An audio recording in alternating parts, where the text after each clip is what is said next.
Hi everyone, welcome back to Rabbi's Reflection. I'm glad that you're joining with me today.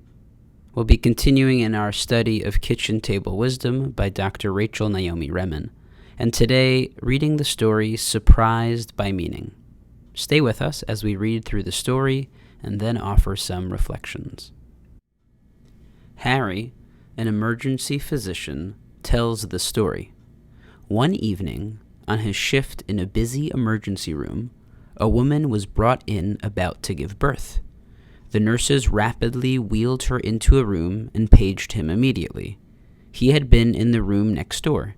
As he entered, they rushed out past him to call her obstetrician. One look, and Harry realized that their call was probably too late. If her obstetrician wasn't already somewhere in the building, Harry was going to get to deliver this baby himself. He likes delivering babies, and he was pleased. The nurses had returned and were hastily opening the delivery packs. The woman's husband had also arrived, and the nurses seated him by his wife's head. They stood on either side of Harry, supporting her legs. The baby was born almost immediately. While the little girl was still attached to her mother, Harry laid her along his left forearm. Holding the back of her head in his left hand, he took a suction bulb in his right and began to clear her mouth and nose of mucus. Suddenly, the baby opened her eyes and looked directly at him. In that moment, Harry stepped past his technical role and realized a very simple thing: that he was the first human being this baby girl had ever seen. He felt his heart go out to her in welcome from all people everywhere, and tears came to his eyes. Harry has delivered hundreds of babies. He has always enjoyed the challenges of delivery, the excitement of making rapid decisions and feeling his own competency, but he says that he had never let himself experience the meaning of what he was doing before. He feels that in a certain sense, this was the first baby that he had ever delivered.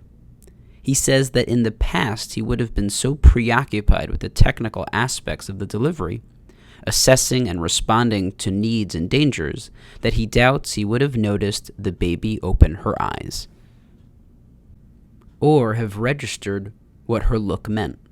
He would have been there as a physician, but not as a human being. It was possible now to be both. He wonders how many other such moments of connection he has missed. He suspects there may have been many. The power of a personal sense of meaning to change the experience of work, of relationship, or even of life cannot be overestimated. Viktor Frankl, in his groundbreaking book on the concentration camps, The Search for Meaning, reports that survival itself may depend on seeking and finding meaning. In the camps, those who were able to maintain a sense of meaning and purpose in their suffering were more able to survive the deprivation and atrocities of their daily lives than others for whom their suffering was meaningless. Meaning may become a very practical matter for those of us who do difficult work or lead difficult lives. Meaning is strength. Physicians often seek their strength in competence. Indeed, competence and expertise are two of the most respected qualities in the medical subculture, as well as in our society. But important as they are not sufficient to fully sustain us. A great Italian psychiatrist, Roberto Assagioli, wrote a parable about interviewing 3 stonecutters building a cathedral in the 14th century. The effect of their sense of personal meaning on their experience of their work is the same as the effect meaning has for us today. When he asks the first stonecutter what he is doing, the man replies with bitterness that he is cutting stones into blocks, a foot by 3/4 of a foot. With frustration, he describes a life in which he has done this over and over, and will continue to do it until he dies. The second stonecutter is also cutting stones into blocks, a foot by 3/4 of a foot, but he replies in a somewhat different way. With warmth, He tells the interviewer that he is earning a living for his beloved family. Through this work, his children have clothes and food to grow strong. He and his wife have a home which they have filled with love. But as the third man, whose response gives us a pause. In a joyous voice, he tells us of the privilege of participating in the building of this great cathedral, so strong that it will stand as a holy lighthouse for 1,000 years. The important thing in this parable is that all three of the expert stonecutters are doing the same repetitive physical task, cutting stones. In the same way, Harry had delivered baby after baby. Competence may bring us satisfaction. Finding meaning in a familiar task often allows us to go beyond this and find in the most routine of tasks a deep sense of joy and even gratitude. Hi everyone. Dr. Remen, through her story today, helps us explore what I think many of us feel, what is called kind of in modern parlance, in modern language in our conversations these days, burnout. When we've kind of just felt like we've given up with everything that's going on around us, that it feels hard to wake up in the morning, that it's challenging to go ahead and do our daily tasks, that we just are sapped of meaning, that the world looks bleak to us. It's hard to find a sense of purpose and feel energized by what comes about every day. Things feel monotonous and boring, and we just lose that spark or that joy that we feel we might have had earlier on or at a previous time in our lives. Dr. Remen starts off these reflections by talking about a particular doctor, Harry, who has delivered hundreds of babies, but somehow in this one delivery of this baby, he saw things differently. He sees the baby's eyes look out up to him. It's the first time that this baby has seen another human.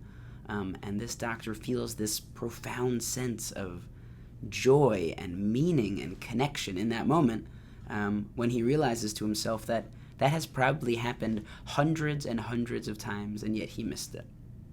So how are we allowed, or how we're able to let ourselves experience the meaning of what we're doing? For so many of us, whether that's through our work or just our daily lives, we go through things in a routine. Feel like we're doing the same exact thing over and over again. But how do we feel a sense of purpose or meaning in what we're experiencing? So Dr. Remen mentions the famous Jewish psychologist Viktor Frankl and his groundbreaking work in Man's Search for Meaning, where Frankl tries to understand how certain survivors of the Holocaust maintained purpose and a sense of meaning throughout the terrible atrocities of the Holocaust. Perhaps at another time we'll talk about logotherapy and what his contribution was to this world. But the important piece to remember here, or to take out from, is that we can find, if we find a personal sense of meaning in what we're doing, it actually helps us survive. Our meaning is our strength. And then I want to kind of talk about this last piece, this story or this image of the stone cutters, which I think is just so beautiful and so profound. So there are 3 stone cutters that are all doing the same exact thing, and they are all building and cutting out stones to prepare to build for a cathedral. They're all participating, as Dr. Remen says, in the same difficult, laborious, monotonous task day after day after day. And the first person is asked about his work, and he responds in bitterness that he's just simply cutting stones into blocks. And we can easily see why that would lead someone to a sense of burnout and purposelessness. The second person answers with warmth and says that he's earning a living for his family, which I think that's an important thing, and one for us to feel good in that for those of us who are able, when we worked, we gave to our families, we provided for our families.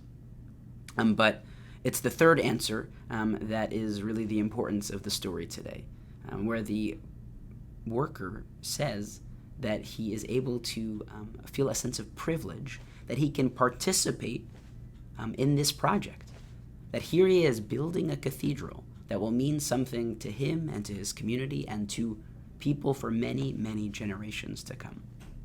And I think that's not an easy task. It's not easy for us to see what we're doing and to see the privilege in our lives, to see the joys in our regular interactions every single day. But if we're able to bring ourselves to that sense of meaning, to that sense of privilege and purpose in our daily tasks, we can find the meaning in it. We can find the joy, and we can find the excitement, and hopefully rekindle that flame that feels like it's been burnt out for us. So have a great day. I hope you find a sense of purpose and meaning today, and I'll see you soon.